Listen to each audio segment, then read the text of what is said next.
3 number में present perfect tense, इसका पहचान, टोटल नियम और प्रयोग इस वीडियो में बताने वाले हैं। इसका पहचान है कि जिस हिंदी वाक्य के क्रिया के अंत में चुका है, चुकी है, चुके हैं अथवा या हूँ, ये है, ये हो इत्यादि, ये जब ये धातु लगा हुआ रहता है तो इस वाक्य को प्रेजेंट परफेक्ट टेंस का वाक्य माना जाता है।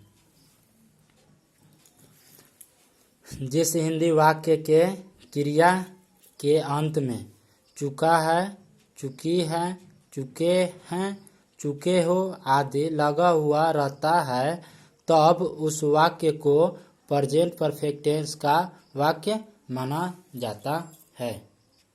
अब इसका फॉर्मूला होता है अफर्मेटिव का सब्जेक्ट प्लस हैज या have plus V3 plus object.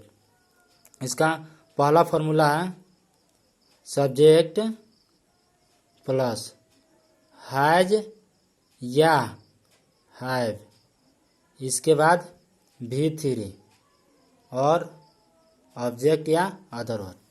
ठीक है, अब हैज किसके साथ लगेगा और हैव किसके साथ लगेगा? तो आई, वी, यू, वी, दे और प्लूरल नाउन अगर रहेगा तो उसके साथ हैव का प्रयोग होगा। लेकिन जब सिंगुलर नाउन हो या ही, सी, इट का प्रयोग किया हो, जहाँ हो वहाँ पर हैज का प्रयोग करेंगे। अब इसका निगेटिव हो जाएगा दूसरा सब्जेक्ट प्लस हैज या हैव और जस्ट इसके बाद नॉट का प्रयोग होगा। सब्जेक्ट प्लस हैज या हैव प्लस नॉट और इसके बाद हो जाएगा V3 और लास्ट में अदर वर्ड या ऑब्जेक्ट। अब तीसरा हो जाएगा इंट्रोगेटिव। अब इंट्रोगेटिव में क्या हो जाएगा? तो सबसे पहले हैज या हैव को बाहर कर लेते हैं, हैज या हैव को बाहर कर लेते हैं। उसके बाद सब्जेक्ट के बाद V3 प्लस ऑब्जेक्ट या अदर वर्ड। इसके बाद 4 नंबर ये हो जाएगा इंट्रोगेटिव निगेटिव। तो हैज या हैव, सब्जेक्ट, इसके बाद नॉट, इसके बाद V3 और लास्ट में अदर वर्ड या ऑब्जेक्ट। अब 5 नंबर WH।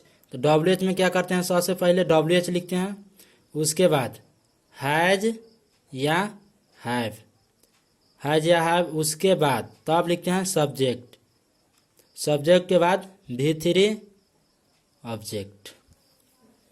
इसके बाद WH का निगेटिव, तो इसमें हो जाएगा WH प्लस हैज या हैव के बाद सब्जेक्ट के बाद नॉट और V3 प्लस ऑब्जेक्ट। ये टोटल फार्मूला। उसके बाद अब इसका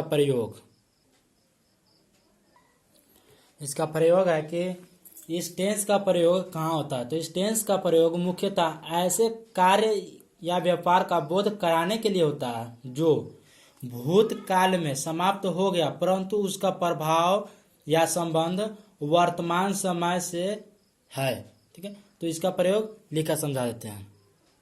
प्रेजेंट परफेक्ट टेंस का प्रयोग मुख्यतः ऐसे कार्य व्यापार का बोध कराने के लिए होता है जो भूतकाल में समाप्त हो गया परंतु उसका प्रभाव या संबंध वर्तमान समय से है। जैसे में ए नंबर में जैसे कि आई हैव ईटेन, मैंने खाना खा लिया है। जिसमें क्या हो रहा है कि खाना खाने का काम भूतकाल में समाप्त हो गया है परंतु उसका प्रभाव अभी भी मौजूद है। दूसरा जैसे कि he has broken his leg, इसका हिंदी होगा उसने अपनी टांग तोड़ ली है।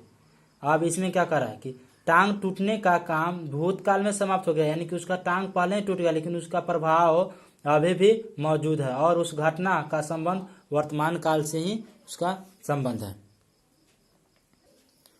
पहला प्रयोग तो इसका बता दिए हैं। और जैसे में पहला आई हैव ईटेन, मैंने खा लिया है। इस वाक्य में खाने का काम भूतकाल में समाप्त हो गया है, परंतु उसका प्रभाव अभी भी मौजूद है। दूसरा he has broken his leg, उसने अपनी टांग तोड़ ली है। इस वाक्य में क्या कर रहा है कि इस वाक्य में टांग टूटने का काम भूतकाल में समाप्त हो गया, परंतु उसका प्रभाव अभी भी मौजूद है और उस घटना का संबंध वर्तमान समय से है। इसमें इतना ही, इसका नियम टोटल हो गया और प्रयोग हो गया। और नेक्स्ट अगले वीडियो में।